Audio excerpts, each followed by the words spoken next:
This is Marco Reus. This is Shinji Kagawa. This is Nuri Shahin. Hello, this is Jadon Sancho. And you're listening to the Yellow Wall podcast.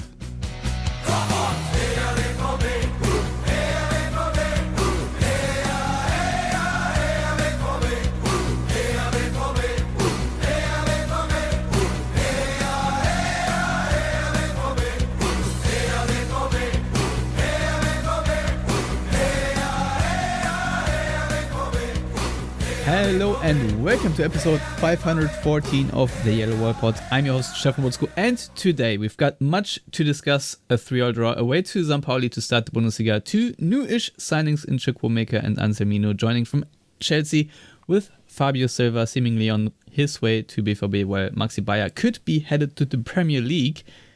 We will also obviously talk about the UEFA Champions League draw that just happened. Niko Kovac extending his contract until 2027.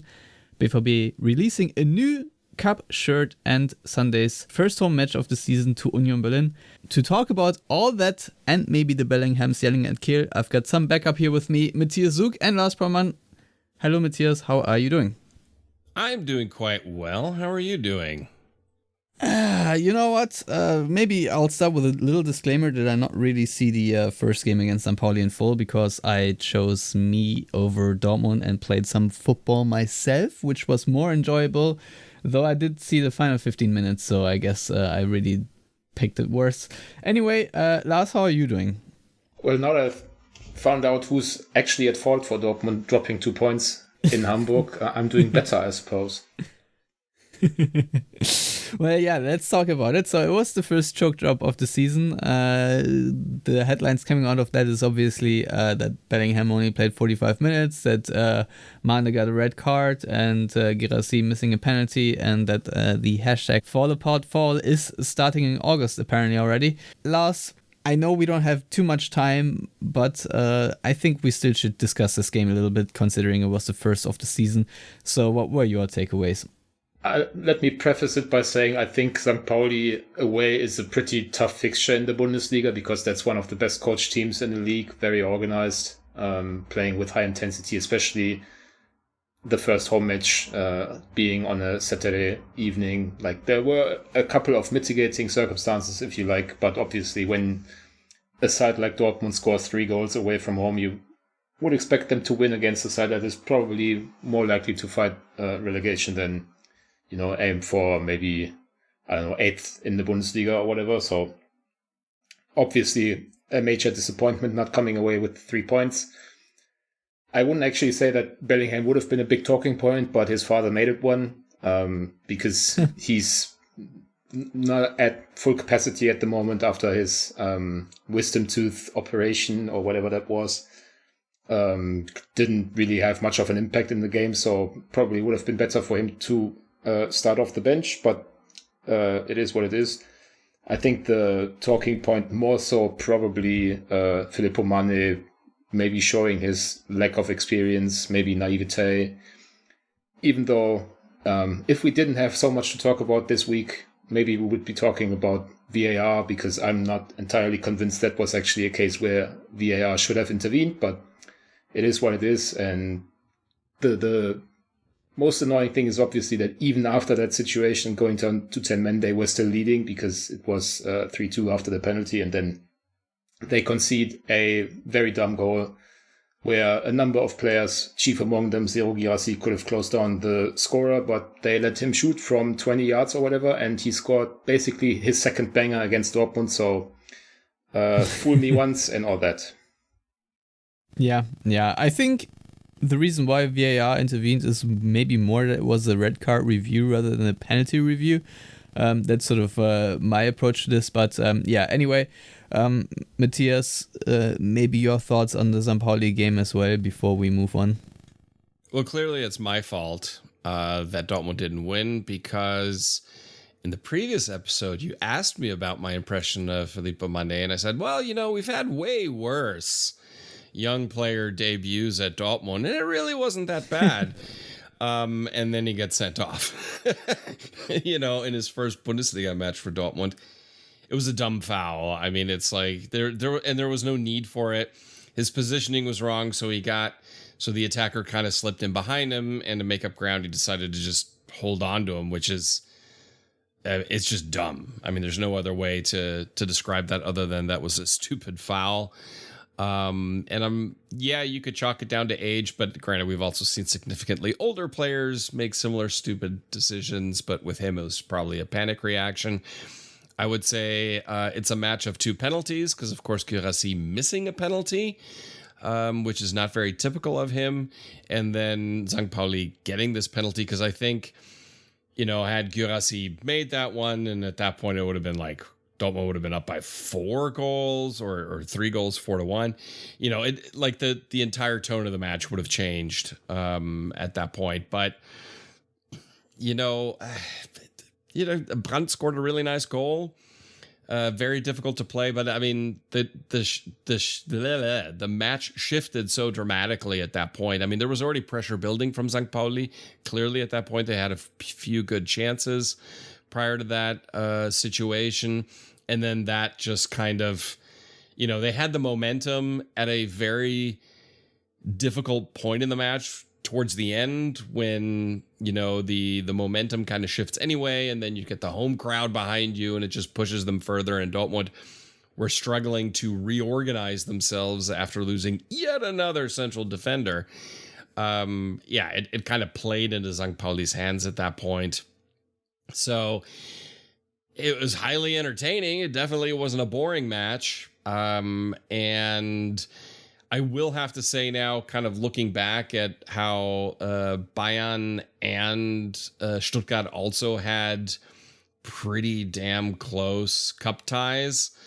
Maybe that made that cup appearance by Dortmund a little bit less annoying. It's the first match of the season. We'll kind of see where it goes, and ideally, Dortmund add a new central defender. Stefan? Yeah. We can of course talk about Anselino right away, joining Dortmund from Chelsea just on loan in the Chukwuemeka package if you want. Before we will pay his salary, which is around 2 million euros.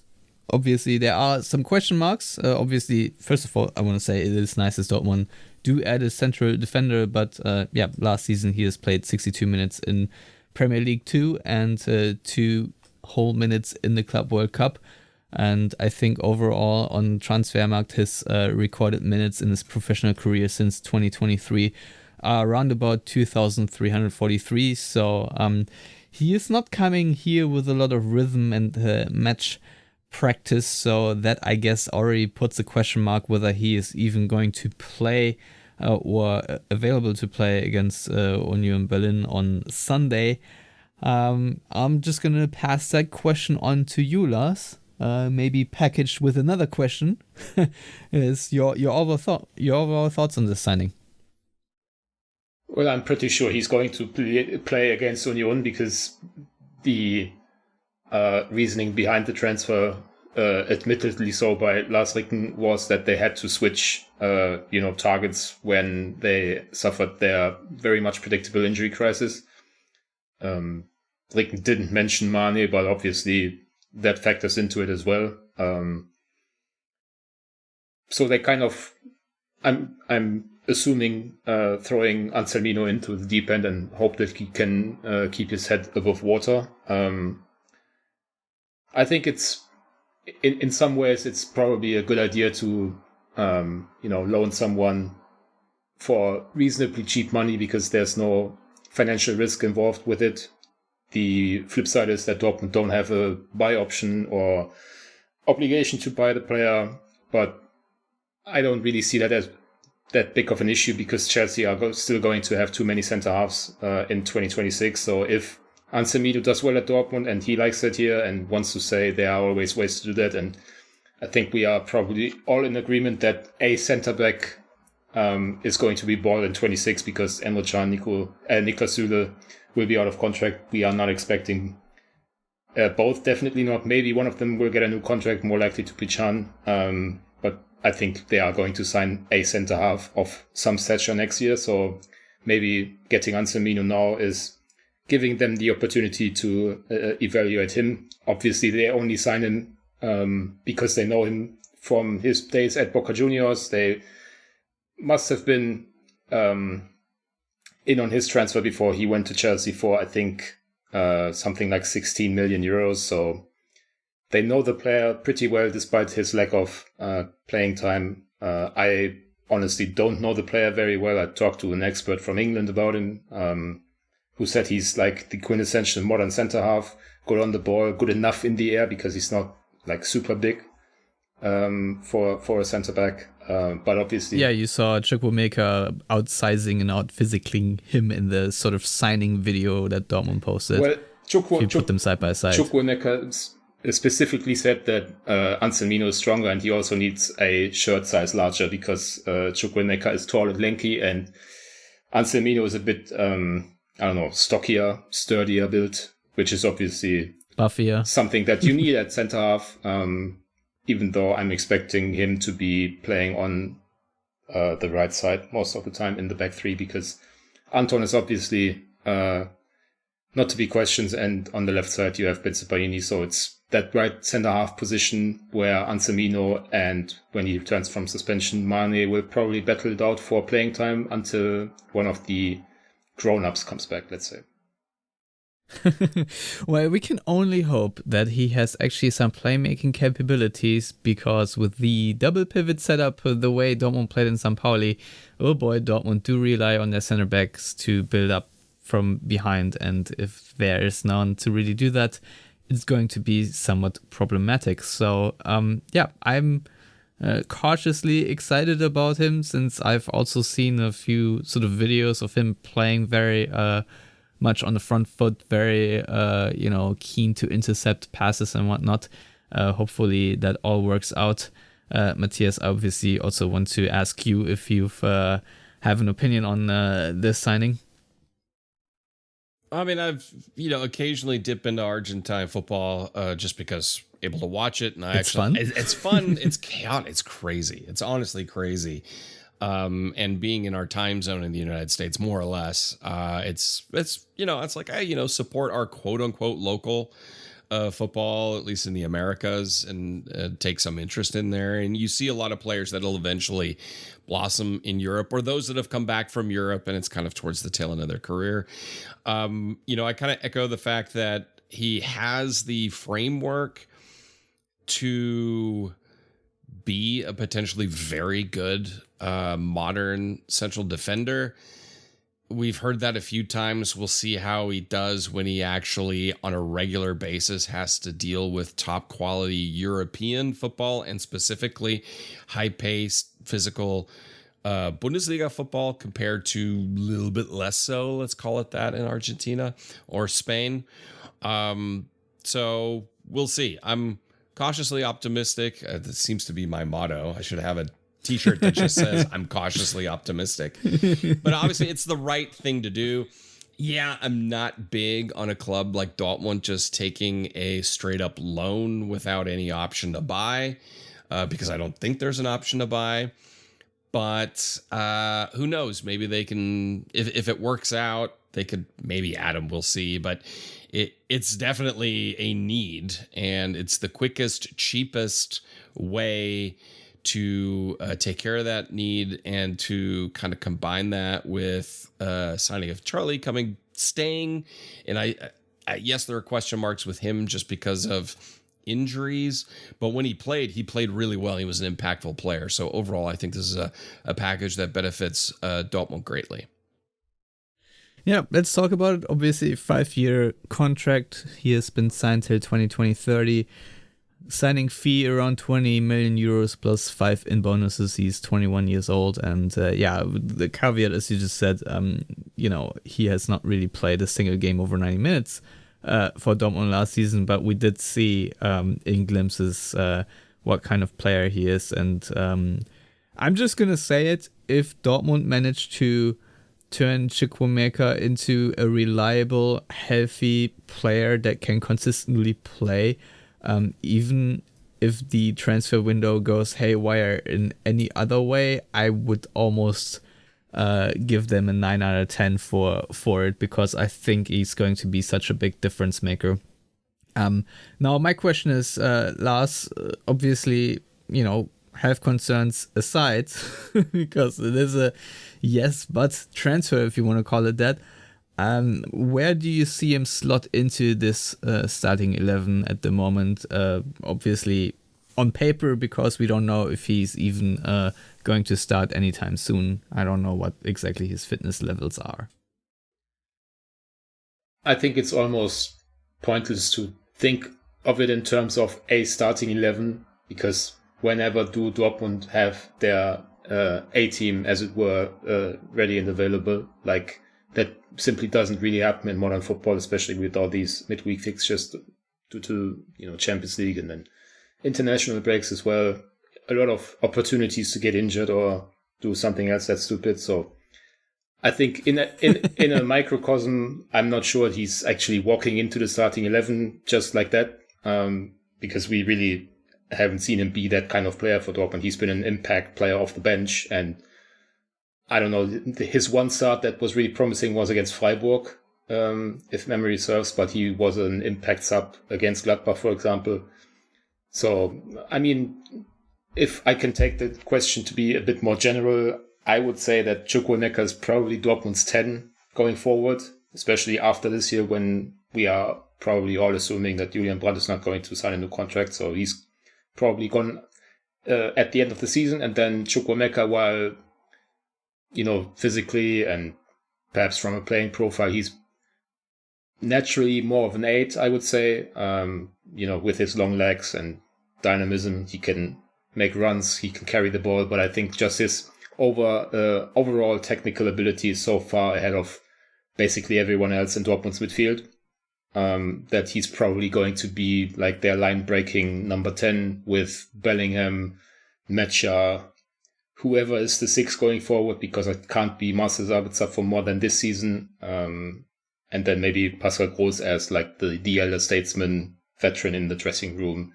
playing from time to time, but no longer being like a full-time option. So that's why I think it's a good deal for Dortmund, because the overarching ability of Chukwuemeka is just very high. Like, I wouldn't be surprised if he was one of, I don't know, the 5 or 6 best players in the Bundesliga once he's healthy. Obviously, we never know, or we don't know that's ever going to be the case, really, because he has played so little actual football, at the pro level. But it's the ideal Gio Reyna replacement.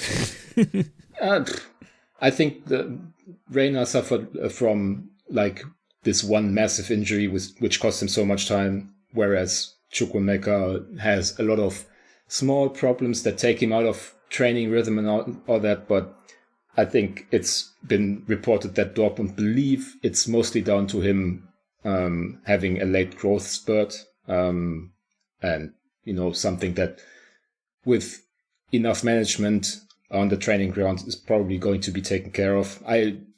Just from his profile, I don't really see Chukwuemeka being the kind of player who starts like all 3 games in an Englische Woche or plays like 60 minutes in all of those games. But if he goes between starting a game, being an impact sub the next game, and then starting the next game over, like, he has the ability to still have a massive impact like that. So at the end of the day, I think there's a chance that Carney Chukwuemeka leaves Dortmund in 3 years for 75, 80 million. And I don't know if there's anyone else Dortmund could have gotten this window for that kind of money where that holds true. Yeah, that is probably correct. I'm really wondering what kind of shapes we see, because I think he does give Niko Kovac a lot of flexibility. I wonder if at some point we'll maybe just see a double pivot of Chukwuemeka as the 8 and Bellingham as the 6, and then maybe still Brandt as the 10.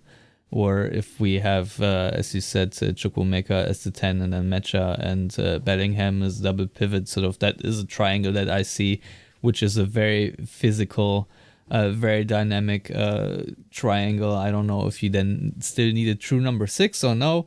I do believe that Bellingham could develop into a player like that in the long term, but obviously I don't know if that's the vision for him at the moment. Also does not help my case that I have not actually seen him play against Pauli and what sort of his real role was. I've seen the pass map that went a little bit viral from between the posts where the U of Death, if you want to call it that, was displayed quite prominently by Dortmund, and how the interconnectivity between Dortmund's midfielders was sorely lacking. And a couple of head-scratching things like how far wide Adeyemi is, considering he's supposedly playing a second striker and Dortmund not really having a winger, but still deploying Adeyemi on that position more so than centrally. A couple of head-scratchers. But yeah, similar question to you, Matthias, because I am wondering that I'm still trying to hypothesize what Dortmund's 1A option is. Say we play Bayern and everyone is healthy and we don't have to really think about rotation. Is Chukwuemeka in that lineup, and if so, where, over whom? That's a pretty good question. Well done. For against someone like Bayern, if you're going to go against top, I mean, the question is, of course, do you want that dynamism in the starting lineup, or do you want to come off the bench as kind of a change of pace type player? I think against non-elite opposition, I would play him all the time, provided he's healthy and you can manage his fitness levels. Just because of what he's able to do forward and back, creatively, with the ball, without the ball, and so on. Now, of course, you're running into that kind of trap in the sense that you have, with Joe Bellingham, someone who theoretically is supposed to fulfill that same type of role. So, I mean, you could play both of those. And I'd say against a Bayern, if you're going to have a 3 in midfield, you want a creator, of course, in there. So you'd have Pascal Gross. And then between Mecha, Bellingham, and Chukwuemeka, I mean, you've got 3 to choose from that have a very similar profile. And then it comes down to individual form at that point in time. It depends on if you want that more defensive stability or if you need a little bit more creativity going forward. I feel more confident right now in what Chukwuemeka can do versus Bellingham because I've seen the one more than the other one in the Bundesliga, obviously. So I'm going to have to give the non-committal answer of time will tell. All right, fine. Then let's just move on to the next subject, which is, in my book, the potential signing of Fabio Silva coming from Wolverhampton to Dortmund for, I don't know, probably around 25 million euros or so, who is next to Bayer and Adeyemi, another secondary striker, if you want to call it that, because he, in my book, is also not a true number 9. But my honest opinion is that I simply don't know exactly what his profile is, but I am monitoring and seeing a lot of disbelief, let's say, from my Dortmund timeline that Dortmund would spend the money that I've previously mentioned on him rather than on a different signing for a different position. Lars, are you among the people who scratch their heads at this rumor, or something that's probably going to get very concrete over the next days or hours? I mean, he's literally flying into Dortmund as we speak. If I opened my window, we might be able to hear his private jet. So I just saw Florian Gröger literally post a video of the private jet that is making the landing in Dortmund airport. So I guess we can assume this is gonna happen. I'm pending the medical. I am sort of scratching my head because while I can understand the thought process of wanting another backup who is more of a real number 9 than both Bayer and Adeyemi, And that is, Silva is definitely more of a traditional forward or central forward than those guys are. I think there are more pressing needs elsewhere. Like we've talked about so much that they don't actually have one, real winger in the squad. And I'm not happy with Marcel Sabitzer being deemed a defensive midfielder all of a sudden when he's never been that in his entire career, and he really can't do it, as evidenced by his performance against St. Pauli, where he basically didn't touch the ball the entire first half, outside of I'm very unhappy. outside of crossing that one nice cross with his weaker foot to Guirassy for the goal. But like Sabitzer is just not a defensive midfielder, and I don't understand why they are playing him there. So if I were a Dortmund boss and had up to 26.5 million euros lying around, I would probably not spend them on Fabio Silva, especially considering his contract at Wolves is running out at the end of the season. So, as we talked about, I think in the previous episode, it's hard for me to understand why he has such a market this season, because his season at Las Palmas was good, but not incredible. Like, he scored 10 goals, had, I think, 3 assists for a team that was relegated. Obviously, individually, those are decent numbers, but nothing to go crazy about. And let's say Zero Guirassy went down with a massive injury in the game against Union. Obviously, we're all knocking on wood that doesn't happen, but I don't think that anyone would feel too comfortable with Fabio Silva being their number one striker going forward. And if that's the case, I don't know why you are spending that much money to sign him. I mean, the thing people need to know is that he was considered this wonder kid at Porto, was sold to Wolves far too soon, as he admitted himself, but it was one of those shady deals Jorge Mendes, the super agent, kind of made, because Wolves at that time basically only bought players from Portugal because he's in business with the club owner. I think the reporting was that Wolves spent 4 times the actual release clause for Silva, because that meant that Mendes and some of those cronies pocketed a bit of money themselves, all a bit shady. And now Wolves fans are ecstatic that they are going to get rid of Silva for at least a decent fee. I mean, he's still considered perhaps the biggest transfer flop in club history there. That basically tells you all you need to know. And also, he went on loan to Anderlecht, did reasonably well, did basically nothing, I think, at Rangers, now at Las Palmas. So he's 23, he's been hopping around clubs, and now he's going to sign a large 5-year, I'm assuming, contract at Dortmund. Just doesn't really inspire the most confidence in me, let's say, that signing. Well, I've just talked about Twitter, but I've just remembered the group chat with my friends that are all from Dortmund. They are all livid. They are the sort of vibe is that Dortmund are, or that Kehl and Ricken are basically crashing this entire club right now. Matthias, are you echoing the sentiment? Are you a little bit more, let's say, cautiously optimistic about this transfer? Because I honestly feel a little bit of almost rage in me as well, thinking about the needs that this team has, and this signing. I've maybe one more take about it, but I think you should go first. Well, I mean, I'm not going to go the sky is falling. I mean, for me, that's a waste of my thought process. As I personally believe an attacking player is still needed. Somebody who can ideally, play as a striker, but also play behind the striker or play out on the wings. He is capable of doing those things.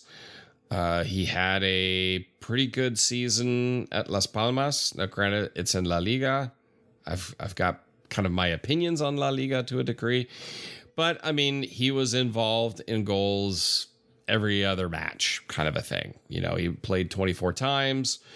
And in those, or 25 times, sorry. And he was involved in 13 goals, scoring 10, assisting with 3. At Anderlecht, it was like every third one. And then, as Lars mentioned, at Rangers, really not much was done there. But again, that's Rangers, it's Scotland. That's not I'm not really interested in that. I think financially, buying anybody from a Premier League team will come with a higher price tag. I think if we're looking at if it's 25 million one way or the other, I mean, that's comparable. That's basically the same price tag as Chukwuemeka, which I would say is a more proven, better purchase. But time will see. I made my case last week for Nelson Vaipa. I think that would be a better option to take a closer look at.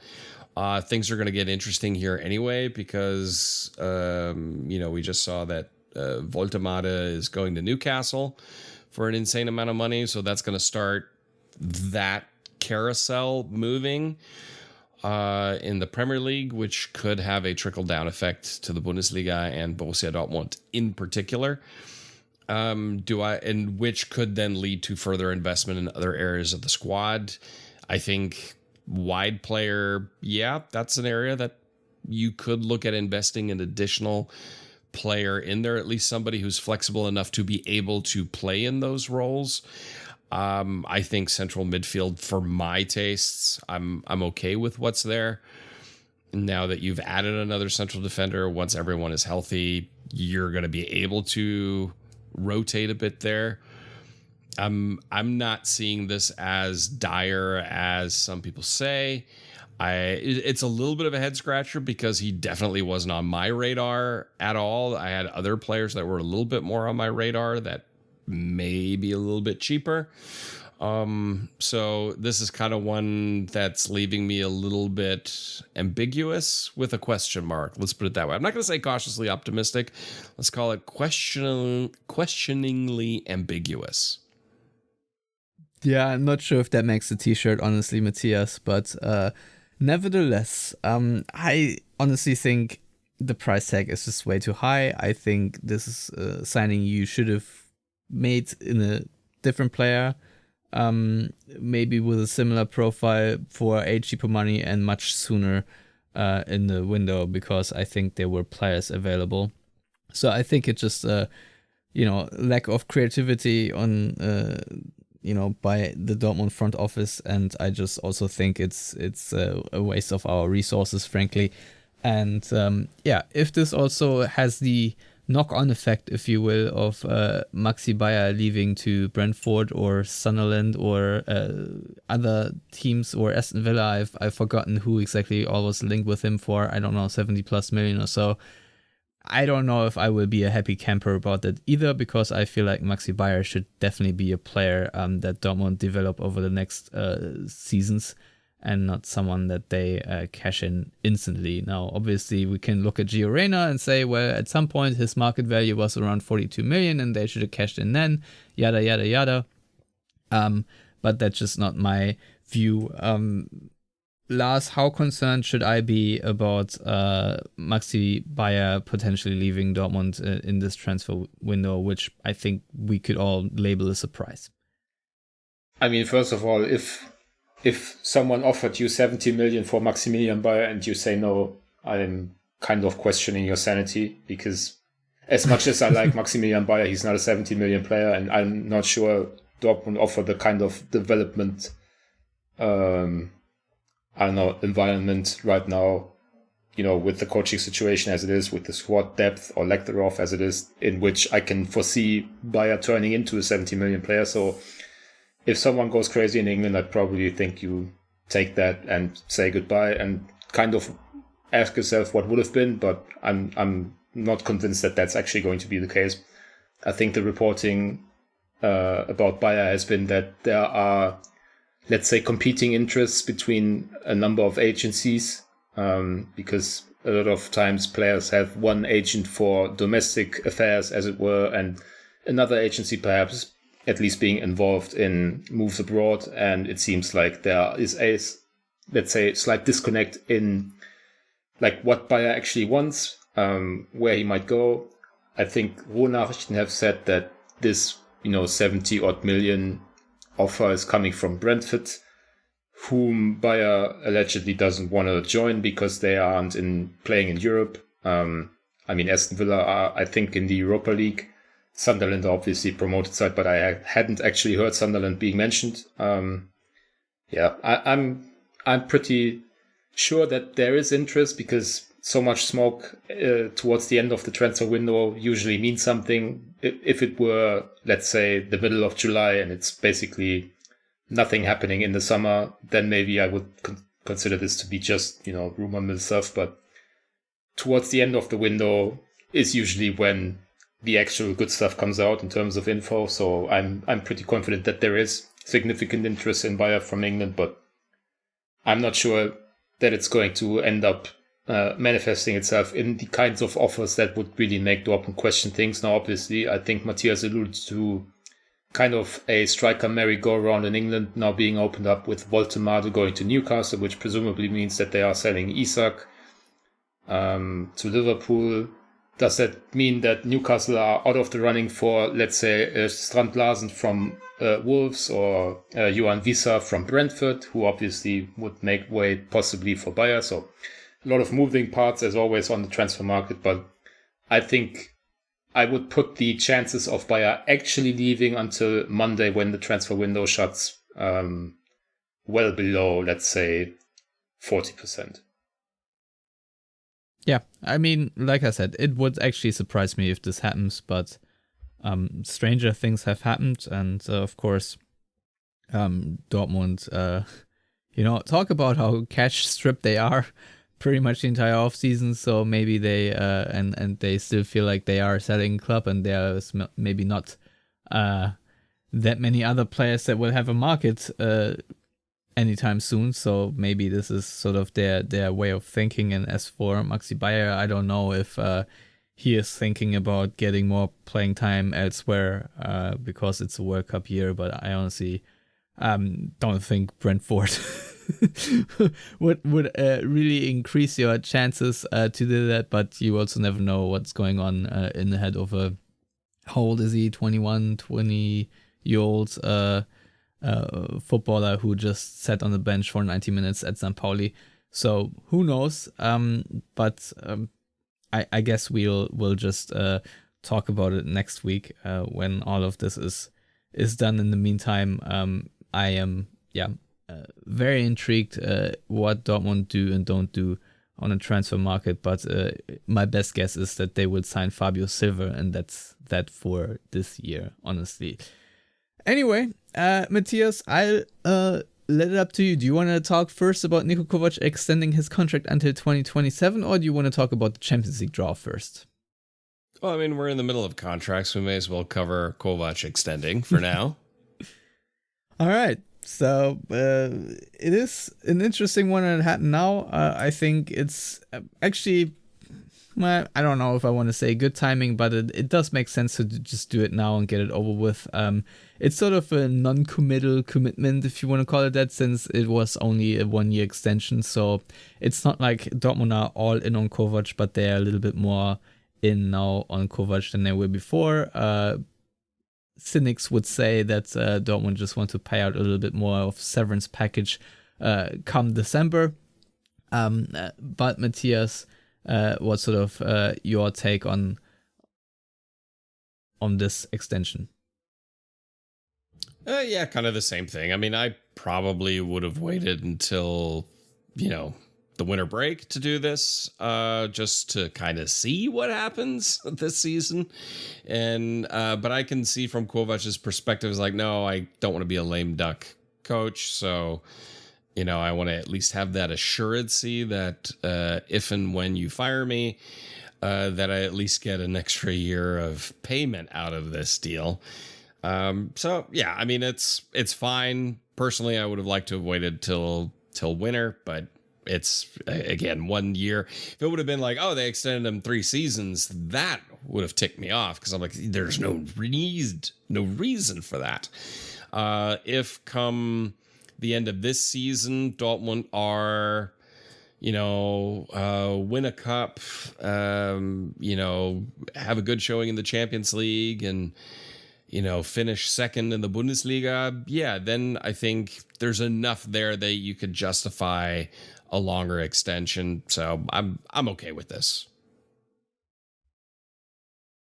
Lars, would you have signed Kovac, extended Kovac right now, this minute? Probably not. I mean, I can understand basically all arguments for and against, because Kovac definitely did enough to warrant his contract being looked at, both in terms of length and also in terms of compensation. But I think ultimately it would have probably been smarter to at least wait until, let's say, the international break in November or so, just to see, if the, let's say, troubling signs of early in the season. Obviously it's 180 minutes, so we can't even say it's early. It's like super, super early. But just to see if they continue, if there's any lingering concerns.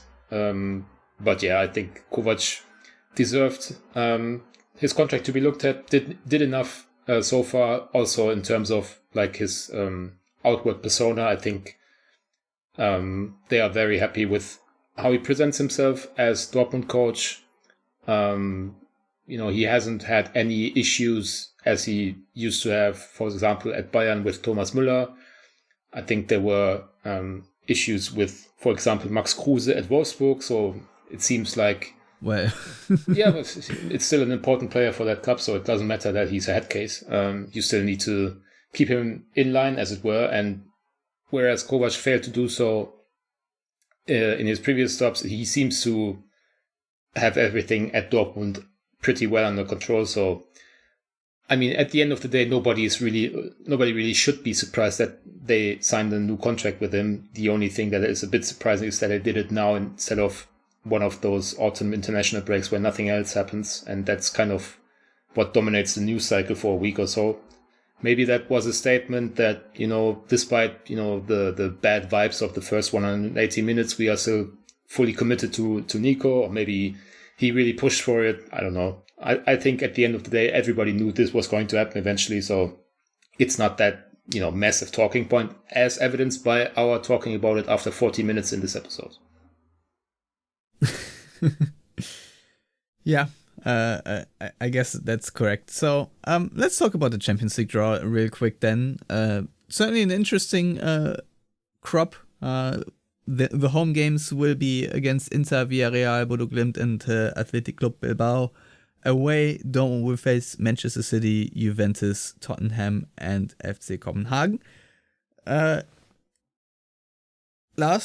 are Dortmund going to make it out of the group phase? That's the only question that really is what intrigues me here. I mean, it's no longer the group phase, it's the league stage. League phase, and as we saw last year, it's really, really hard for a half-decent side to get eliminated. Remember that PSG were in trouble at some point and then they ran the table and won the competition. So, I mean, I think it's probably going to be enough to take care of the home games and maybe sneak a point away from home. Obviously, the game at Copenhagen, which is an opponent Dortmund are fairly familiar with now. I think if they win their home games, or at least, win 3 of them and maybe win at Copenhagen, that's probably already enough. And that's something that you should be able to aim for, because for whatever Dortmund's issues have been over the last few years in the Champions League, they've never really embarrassed themselves since, I don't know, Peter Bosch. Am I misremembering? I think they were pretty competent, at least in the seasons since then, especially against big opponents. So I don't think there's too much to worry about in terms of them laying an absolute egg at Manchester City or whatever. Like, obviously they might lose, and the Nuri Sahin substitute experience of last season is somewhat fresh in my mind, but like still they were pretty close to making the semifinals after that kind of experience. So I'm fairly confident that this draw is being made out to look much tougher than it is, because it's the Champions League. There's 6 teams from England, so Dortmund were always playing 2 of those, and the only thing to me that's lacking is one of those crazy opponents. Like I think it would have been interesting, perhaps not great for them, but interesting to have like the team from Kazakhstan on the schedule, or Karabakh Akdam, whom Dortmund played in the Europa League under Thomas Tuchel, if memory serves, because I think Henrik Mkhitaryan was not allowed to travel there because he's from Armenia and there's a political conflict. I think I remember being very angry about that at the time. So it would have been interesting to have one of those actual minnows in the league, maybe Paphos of Cyprus as well. But it is what it is. And ultimately, I think Dortmund should be favored to at least win like 12 to 15 points from this group or this league, I suppose.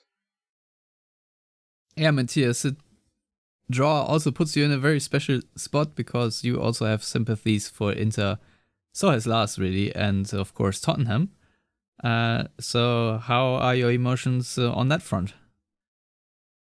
Well, I mean, I'll always stick to Dortmund over anybody else. So that's not really a big thing. I think the Inter match and the Manchester City match very clearly are going to be the most difficult ones for Dortmund. I think Villarreal, Bodo Glimt, and Athletic will be the easiest ones. I think Juve, I think that'll be an okay match.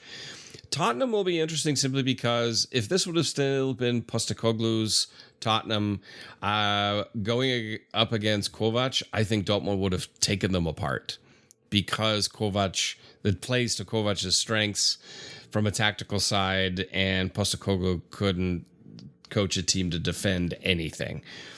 Thomas Frank has shown that it's already a different era under him at Tottenham, and I think that'll be a very, very difficult match, especially because it's away from home. And then, of course, really interesting, where does Dortmund have to play? Away against Copenhagen, and who's playing for Copenhagen? Youssoufa Moukoko, who scored one of the goals that sent Copenhagen into this stage of the Champions League over FC Basel. Which I'm okay with. I don't really care for FC Basel. But that's just, so there are a lot of intriguing elements to this draw for Dortmund for me personally, and I think overall for Dortmund as well. I mean, you've got away matches against Juve, away against City, away against Tottenham, and away against Copenhagen. That's not going to make it easy. I mean, you've got Inter at home, then Villarreal, Bodo Glimt, and Athletic. I think Villarreal, Bodo, and Athletic, those will be wins because you don't have to go all the way to the polar circle in Norway. I mean, I'm being facetious, of course. And then Inter at Dortmund, that plays definitely to an advantage for Dortmund. City away, Juve away, Tottenham away. Those are going to be really, really difficult matches. Yeah, for sure. I mean, I have predicted the fall apart fall. So, I basically have to now stick to that and say that it's probably going to be a very difficult time for Dortmund because I do predict an injury crisis during that time and lack of depth. And I still feel like the preseason that Dortmund had with the Club World Cup and everything, by that time they might be very much running out of steam, and so I'm not that optimistic about it, but I feel like this is more outside factors because on paper I think Dortmund should have enough to make the playoff round for the round of 16 just like they did last season. I don't think they're going to be among the top 16 or so where you have to be. So, or is it top 8? Sorry, I forgot. But either way, I don't see Dortmund in the upperest echelon, if you will. But hey, I think they're going to look very nice, at least because the new cup kit that they released a couple of days ago, I think looks very decent. Of course, Dortmund say it's homage to the 1966 Cup Winners' Cup win by Borussia Dortmund, obviously the first German side to win a European club competition. I think it's great. I have been asking for a clean or cleaner shirt for a while. I feel like I could have done without the black things underneath the arms, but and kept it even more yellow. But I think it's nice. I would have definitely already purchased it if we're currently sending our dog through chemotherapy because unfortunately Sammy has lymphoma. So that's a little bit of a drain on our finances. But I think the cup kit and also the home kit is very nice. I'm intrigued to see what the away kit will be. Matthias, do you like this shirt too, or do you think it's a little bit too bland, too boring, since Dortmund usually need wacky shirts? I love it. I absolutely love it. More of that, please, and thank you. And I don't really care about kits, remember? So I really like this one. Good. Lars, do you have an opinion? Yes, I'll be the bad guy because I really don't like it that much. I think it's quite boring. I always come back to the fact that they are called the black and yellows for a reason. They are not the yellows. There should be a reasonable representation of black in the jersey. So especially when you, Stefan, said you could have done without the black under the arms, like that is then literally just a yellow shirt. They are asking people to pay what? Yeah, but they're not just playing in a t-shirt with their willy showing out. They have black shorts, hopefully, and then they have Ringelsocken, which is very important to me. Ringelsocken needs to be the sock of every Dortmund shirt, at least for home, and not just some normal pattern. That's I'm very radicalized on that subject. I'm still not happy with asking people to pay 100 euros for what is basically a yellow shirt, and obviously it has a flowery pattern, which I would have to see in person to judge whether or not that is actually visible enough, because in pictures, especially marketing pictures, it's quite easy to make it look better than it might look in actuality. So, I mean, I can understand, and obviously there are so many shirts every year that there's one for everyone basically, and this one is not for me. That's fair enough.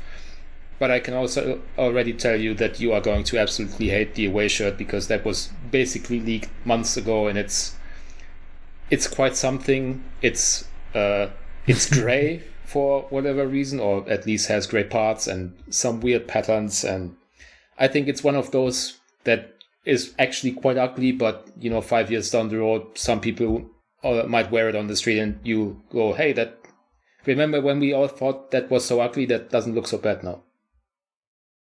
Yeah. Just one quick interjection by @derkaiser_1, who is talking about the Champions League draw. He says Cherky will blow us away in the Champions League. And we're gonna look even stupider for not signing him. I feel like with the Curse of the X already probably trending this year, with I believe Gio Reyna and both Moukoko happily scoring against us, I'm sure Ryan Cherky will also be more salt in our wounds. But let's move on to potentially more salt in our wounds, which is Sunday's match against Union Berlin, Dortmund's Bundesliga home opener.